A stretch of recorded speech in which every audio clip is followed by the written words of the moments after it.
Over 62% of the adult U.S. population has now had at least one dose of a COVID vaccine. And the pressure is on to push that rate even higher. Proof of vaccination can get you everything these days, from free donuts to free beer to a grand prize of $1 million if you're in Ohio. Yankee Stadium now has separate sections for the vaccinated and the unvaccinated. And this fall, over 400 college campuses will require proof of vaccination to attend. Absent from the conversation is any mention of natural immunity that occurs after recovering from an infection.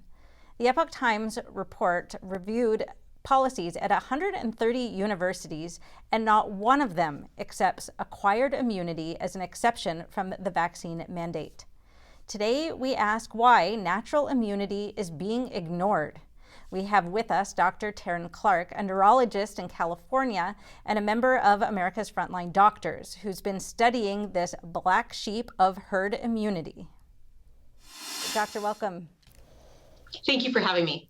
So I've had a lot of questions about vaccination and natural immunity, and I'm hoping you can answer some of them.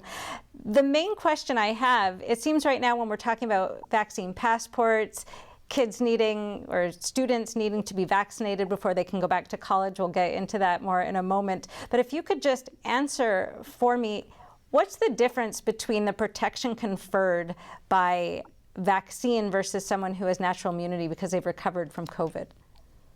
That's a great question. When this pandemic started, we were assuming that we would have immunity like we do with other coronaviruses that we've had in humans before. And now we actually have the data that shows that we have both antibodies, which don't last forever. They're not detectable forever. And we also have T-cell immunity, which can now be measured, and that we think lasts decades when we look at the SARS-CoV-1 data. So we know that recovering from infection gives us broad immunity that's long-lasting. Well, that's very interesting. So do we know yet how long it should last compared to the vaccine? Do we have any data that can tell us that? We don't have data beyond how long we've had SARS-CoV-2 in the world, but to date, antibodies are lasting at least 8 to 10 months in most people that are tested. And we now have a commercially available test for T cells, which is that longer standing immunity. And so we can measure that.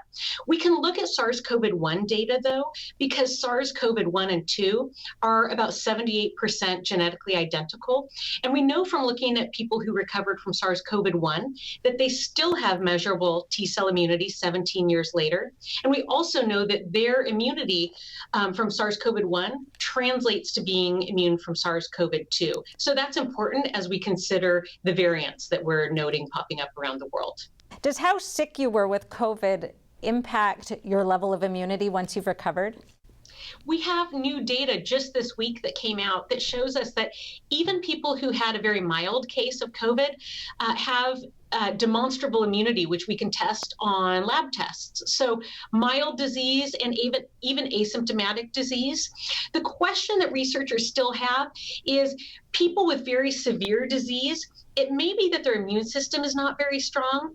And so we wonder how durable will their immunity be going forward. And that's something that scientists are going to continue looking at. But we used to think you had to be really sick to have good immunity. And now we know even very mild disease or asymptomatic disease lends itself to natural immunity. All we seem to hear in the news these days is about vaccination rates, what percentage of adults are now vaccinated in America or other countries, and there's no conversation about people who have natural immunity from having recovered. Why is that when it seems like it's pretty effective? I think that's a great question because it's really a notable omission. And I think that that is what has so many doctors' hackles raised about this conversation about immunity. We're not talking about immunity passports, which also I think we would have a lot of problems with in America.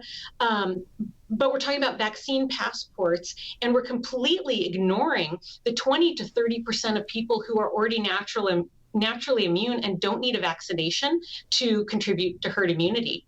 It's really those COVID recovered folks who have started to build the herd immunity in our community, starting back when we first saw this in last February and March. And now it's the vaccination-based injury that's really bringing up the rear. So when we add our vaccination rates to the seropositive rates, and we can look at the CDC tracker, most states are running 20 to 30% seropositivity, which means immunity from natural infection. When we add those two, we're close to 60% to 70%, which is what many scientists estimate is needed for herd immunity against a coronavirus. We don't have to have 100% to reach herd immunity. It's much lower than that.